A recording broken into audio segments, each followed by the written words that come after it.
I gotta tell you something, Rachel, all right? It's not intended to be mean. I have a purpose.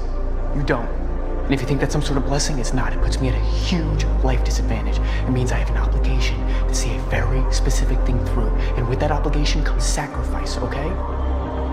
And what do you plan to do if this whole dream of yours doesn't work out? That doesn't even enter my consciousness.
money, and I know it's hard to believe, but I'm telling you, this game, it fills stadiums overseas. And it's only a matter of time before it fills stadiums in the United States, too, before I'm staring at you from the cover of a Wheaties box.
All right, guys, let's get this thing going here. Let's figure out what's going on, and let's get this thing rocking, okay? So first things first, let's take a look at just some fundamentals here for the week here. We can go into this section here.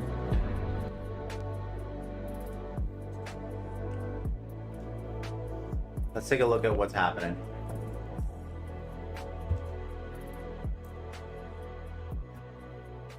"20-year highs as equities grind near record."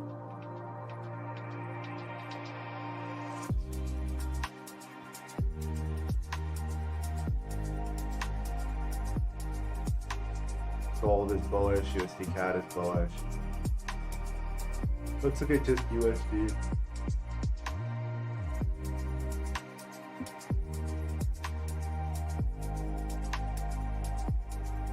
ISM manufacturing actually really brought a lot of strength to the dollar.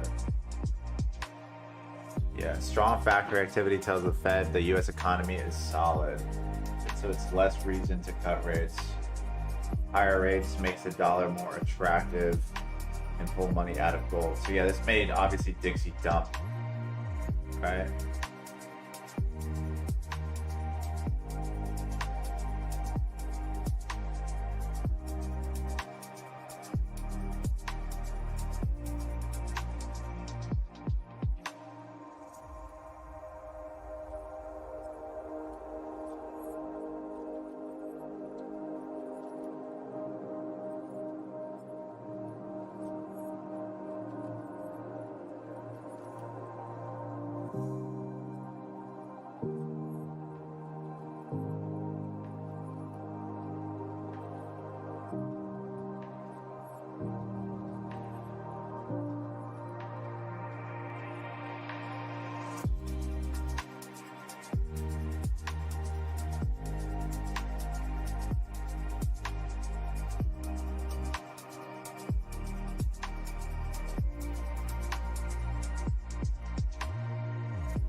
Okay, so this is what I'm looking at right now for the U.S. news here. Obviously, ISM manufacturing was better than expected, so it made markets. Dixie probably dumped today. Oh yeah, it did, right?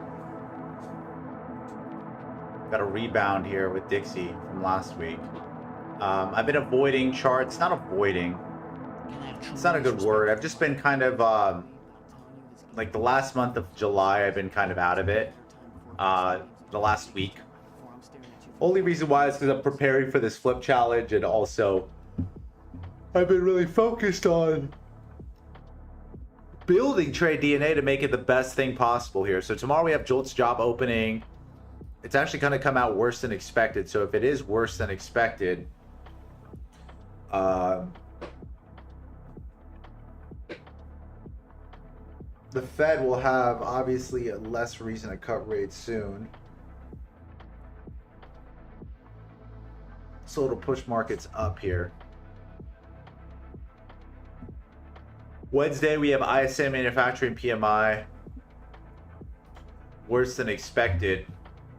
Worse than expected is actually good for markets. Bad for Dixie.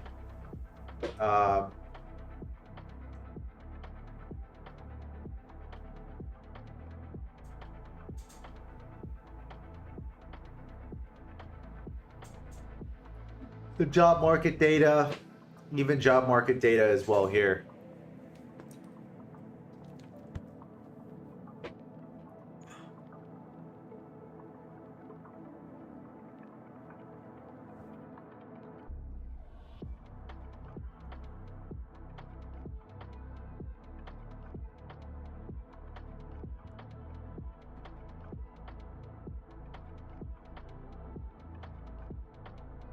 Then we have NFP this week. Honestly, ADP always gives us an idea of what's going to happen with NFP. So ADP looks like it's worse than expected normally. Naturally, in a recession-fearing sentiment, if ADP is 70 as expected forecasted, then it's lower than the last forecast. What does that mean? So that means probably if ADP numbers are bad, then that means NFP numbers are looking to be bad too. But the NFP numbers right now are looking to be better than expected from before. So that's interesting. I'm very curious to see why. That is super interesting. You see that? It's a lot higher than expected.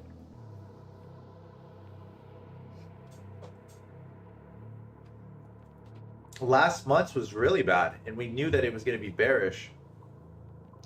So last month's NFP numbers, let's go take a look at that now. Okay. Was July 3rd. And we were basically very bearish, and that brought us all the way down here until the end of July here, where we ended July right here in a bearish month. A lot of consolidation back and forth. Right, but we ended up the month bearish. Today we have a gap here with SPX, and it's because of the dump that happened with Dixie. Now let's see how bad of a dump this is. And most importantly, this is why I love Trade Desk here, because we can take a look at what exactly happened and what's going on here.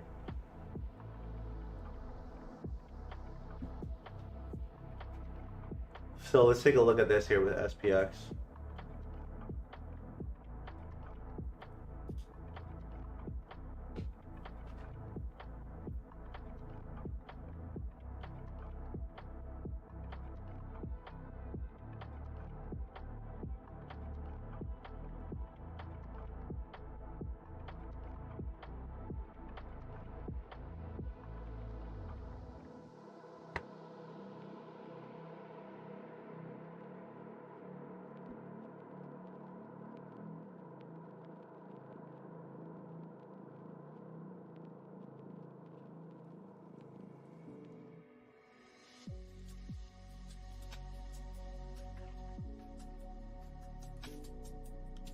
Yeah, ISM PMI printed 55 above 54 forecast, so it came out a lot better than expected. The economy's doing a lot better than anybody expected.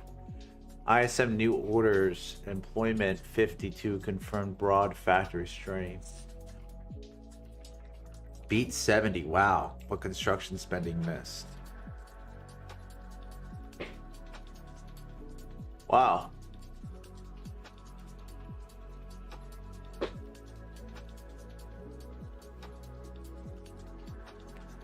You know what I really think, and I do believe, led to this move to the upside here might also be what I also think is let's look at oil, because I heard overnight that there was a pause potentially with the Iran war, and the prices of oil dumped back to zones here that we were looking at, buy areas before. You see that? And there's still a gap open here. So what does that mean?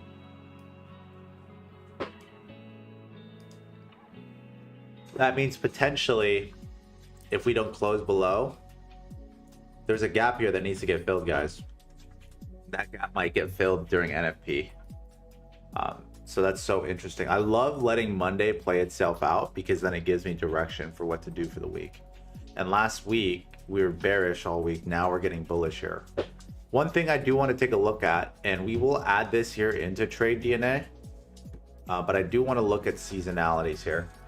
Before I start thinking about my bias here for the month, I want to look at seasonalities here. I want to look at more fundamental data here. Let's look at seasonalities for SPX.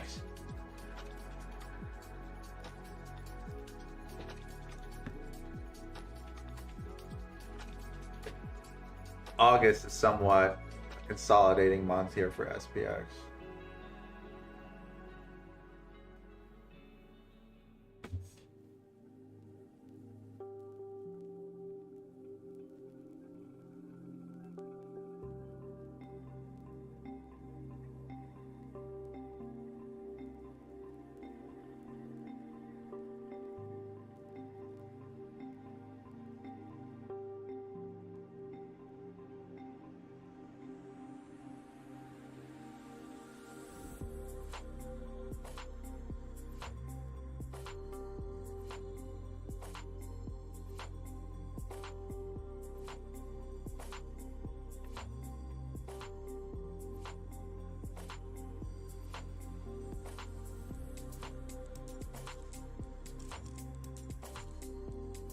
There's two seasonalities that I want to take a look at.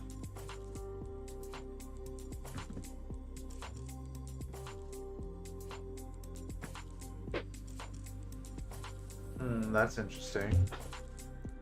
Usually dollar is bullish in August. Huh. Usually bearish the first week. And it starts to rise. August is the dollar's beginning usually of a trend, if we're talking a 20-year seasonality. Historically, July is bearish for seasonalities. Wow. Let me look at some other stuff here, guys. I just want to look at some some inflows here.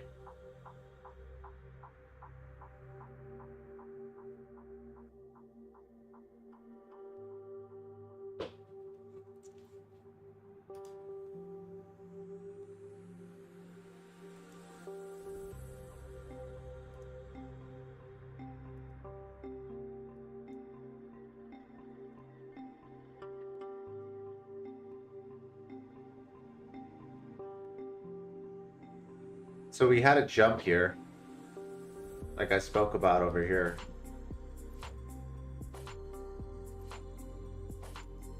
One thing I do want to do here for external buying zones is I don't want to have it extend all the way to the right.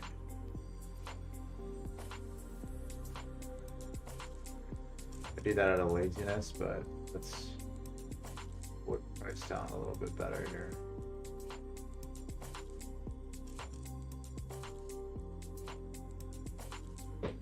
Yeah, no daily break of structure. Not even a 12-hour break of structure. Swipes of liquidity for sure. As you refine price, you see a swipe of liquidity, but no breaks of structure. Not yet, at least. So what does that mean? It usually means that Dixie's still technically bullish. Technically, Dixie's very much still bullish.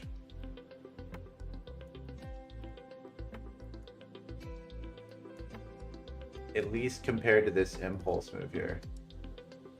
Right?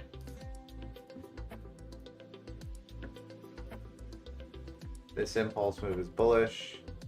You have this complex pullback that could very well run.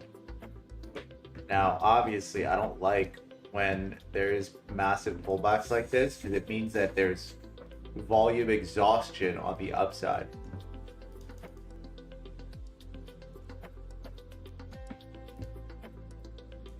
But we do have some pretty good structure here. So what I would look for is this.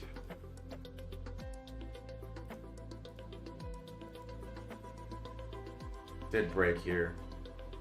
This lower low that created it broke above that structure. I just need a close above here. Because if we get a close here, price will close above here and most likely pull back and then run up to this zone and this zone.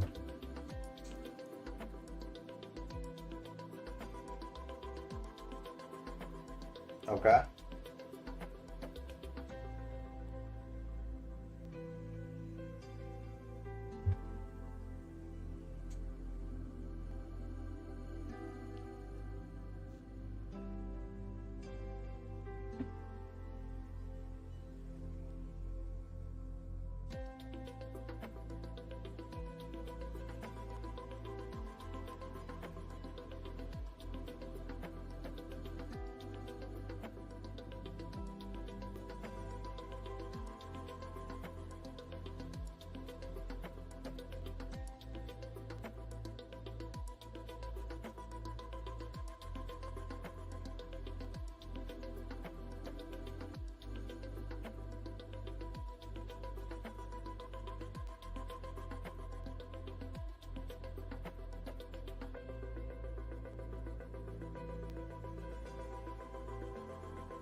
Water right here.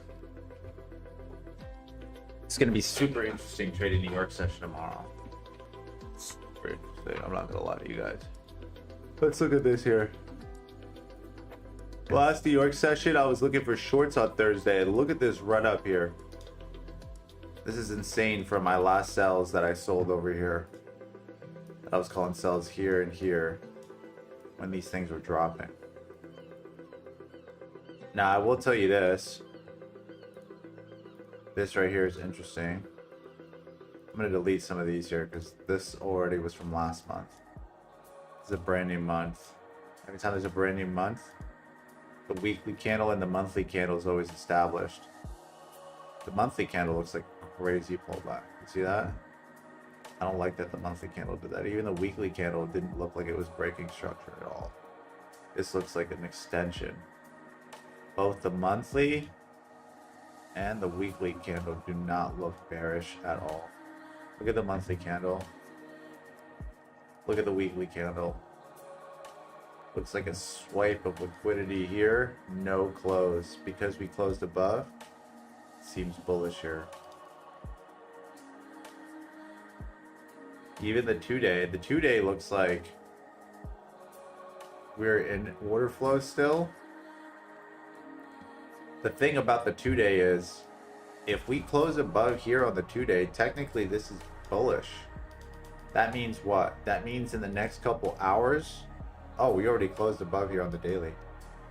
I mean, fuck. This probably means most likely we're bullish, guys. More than bearish. You understand what I'm saying? Now, regardless, yes, there's going to be a gap fill here. So we'll pull back to fill the gap and then probably run up. Curious to see why markets are dumping that heavy, running that heavy though. There's probably one announcement that we're looking at, and I already know what it is. It has to do with Iran. So let's see what's going on with Iran and why.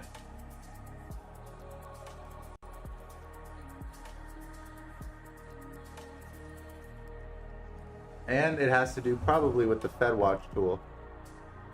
Let's go to the Fed, or let's go into the COTs. Well, the report is going to be released here. Positioning as of Tuesday, July 8th.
So funny. This is August 2nd. This is how you know you can't trust certain people. U.S. Treasuries just became the most powerful weapon on earth, and America became its hostage last night. Bond yields on Monday morning open could react extremely violent to this one. America was locked and loaded but obliterated Iran last night. Japan's wealth is returning to its homeland by any means necessary. The Bank of Japan has so decided. July 20th, U.S. market open. Dang.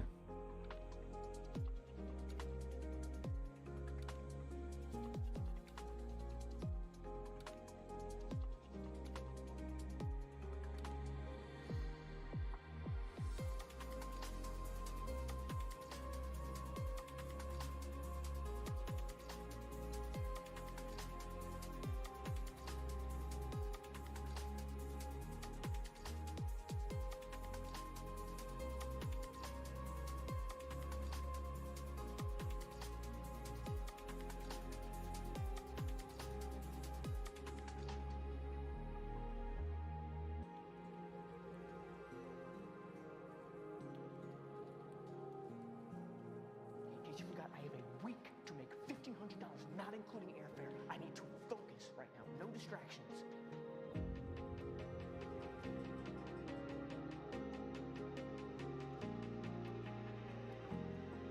Skyrocketing.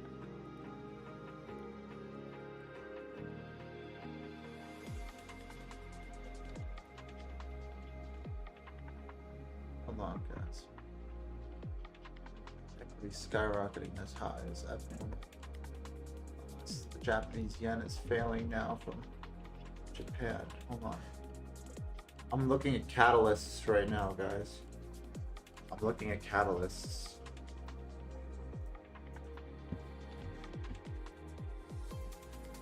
Bank of Japan.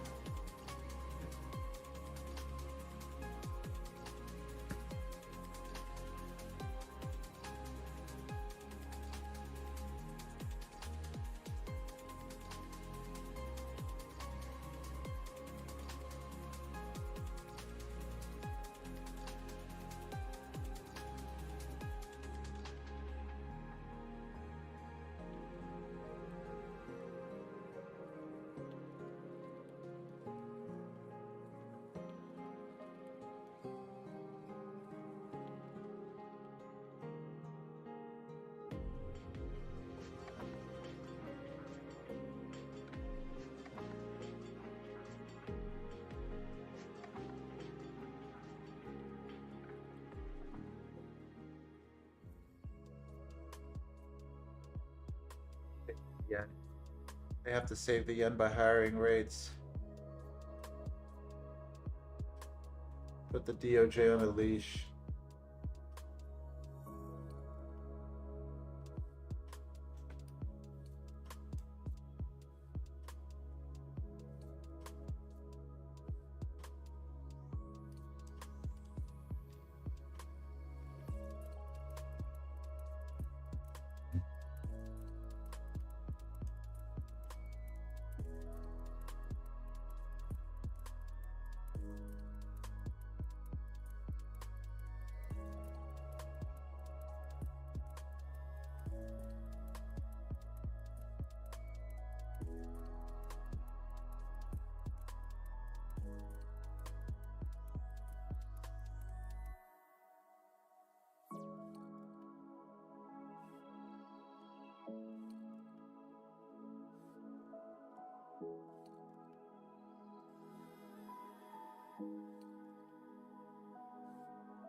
There were a lot of margin calls. There were a lot of margin calls on Friday.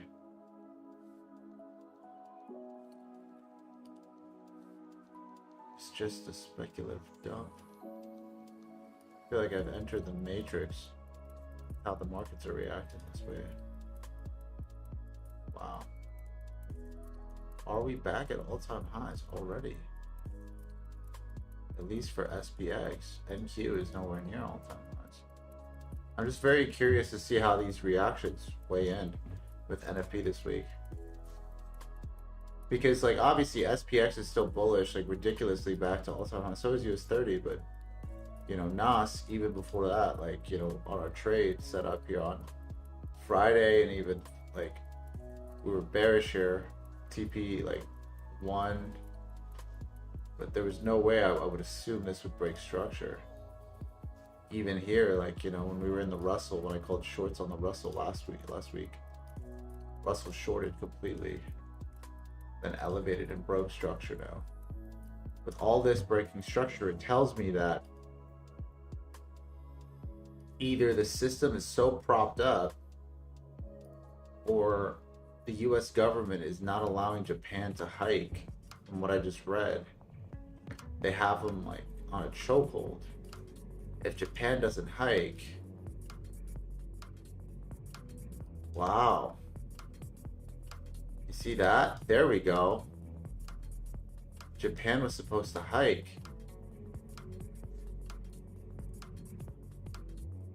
They're not hiking anymore?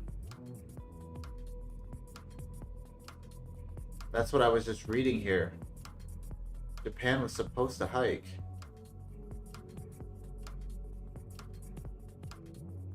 And they wanted a little bit of help, and we're always there for Japan. That's what I'm fucking saying.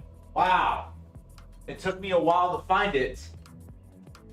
These motherfuckers bailed out Japan. Mother of God. Wow. That's what I'm trying to say. I was trying to figure out, I'm like, there's no reason market should be going up right now.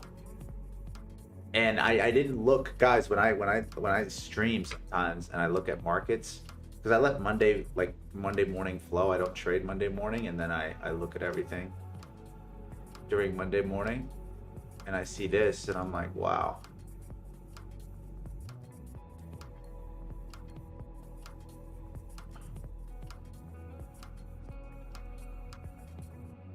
Option 1 pushes US yields higher by adding treasury supply to the market. Option 2 risks blowing up the carry trade, which also puts upward pressure on yields. By stepping in to support the yen through euro sales, the US shifts part of that pressure into Europe. By making the intervention public, the message is clear. You've seen us intervene in oil, now we're willing to intervene in the yen. New front in this war has opened a war against the yen short sellers. Financial benefit. Japan's been very good to us, with the exception, of course, of Pearl Harbor. Mr. President, They were not good. what is getting out of that You know, I actually love Trump Financial sometimes. benefit. Financial benefit. And it's also good for the world economy. But we make, like when we did with Argentina, I got criticized. We made $25 billion on that deal. On Venezuela, we make hundreds of billions of dollars. I make good deals. Intel, I made $75 billion for the country. I didn't make for me, I made for the country. Intel. I backed Intel. It's the hottest stock right now on the New York stock, on the various stock exchanges. So we made about 75 to 80 billion dollars. Japan wanted to. It was really more than anything else. It was a signal of friendship. You said Because the yen is weakening and the dollar is doing great. You said the answer. The fact is, our country is doing great. Everybody wants help from our country.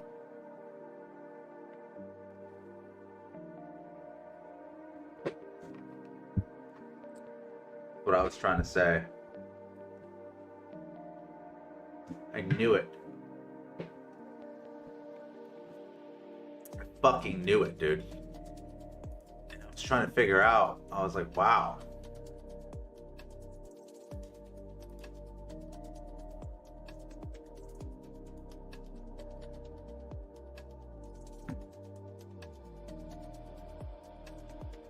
Everyone's talking about the bond market now because we just bailed out fucking Japan, dude. Where are 2-year yields at? 2-year yields have been very high. I'm gonna look at treasuries in just a bit. 10-year yields.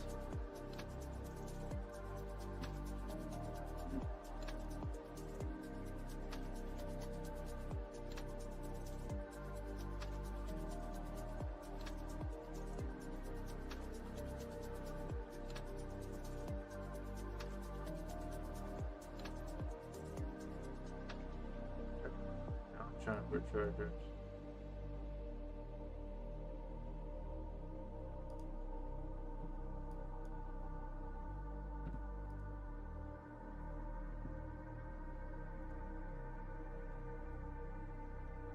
All right, let's look at oil here. Oil, I think, is going to rise still. I'm going to be staying in oil. I'm not going to trade it. I got, obviously my stop profit here. What I'm going to be looking at is buys tomorrow on oil. With SPX, it's just, I'm looking for most likely buys on SPX. I'm going to look at buys tomorrow here. So let's go back. SPX, I'm looking for most likely buys here tomorrow. As for oil, I'm going to be looking for buys here tomorrow. Pull back. This thing will probably fill its gap tomorrow. For gold here, wow, gold we're still consolidating, dude. This is fucking crazy. Look at this order flow here. Gold looks like just me scalping it, to be honest. It doesn't even look like it's really wanting to move. It's still in this consolidation zone. Let's look at gold seasonalities here.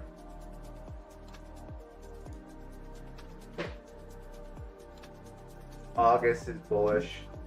We're going to be mostly on the bullish side here, so I'll look for something tomorrow around here for gold.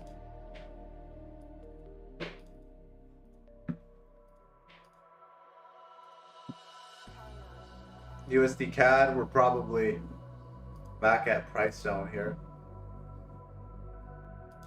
with a lower low sweep, shockingly.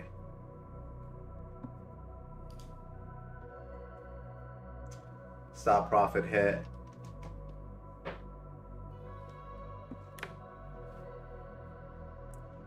Tomorrow, if we break above, we're going to look for buys on the pullback and then continue those buys. Let's look at USD/JPY. Dollar against the Japanese yen has fallen tremendously today. As the US saves the Bank of Japan. Not for long though, this trend is still going to continue. The yen is going to lose so much value. As for Bitcoin, let's look at what Bitcoin's doing. I'm still in sells for Bitcoin. Still it sells at 82. This thing's not doing anything though. I got in more sells here. I got in another leverage, 1x leverage here. 2x leverage sell here. But this thing's not moving. As long as SPX and US 30, I mean not US 30, NOS 100 doesn't move to all-time highs, this trade is still valid. If not, if we start to break above here, I'm going to set an alert and I'm going to just get out of this trade. I've been in this trade for too long. I'm going to start just taking profits on this. I'm getting kind of annoyed. Just being in BTC sells and it's not really doing anything. So yeah, guys, we'll trade tomorrow morning. We'll see how it all goes. I'm very curious to see how the rest of the market reacts to all of this. Very interesting time, because even with that run, you know, Nvidia has still created a lower low on Wednesday. It hasn't been able to break structure. Apple looks like it's bearish, for sure breaking structure. Amazon is the only pair that did this hyperbolic run with the gaps, and it needs to pull back, which is interesting. Google ran, Meta pulled back. Tesla very bearish. And Microsoft finally moving from the zone we talked about. So we'll check it out tomorrow, guys.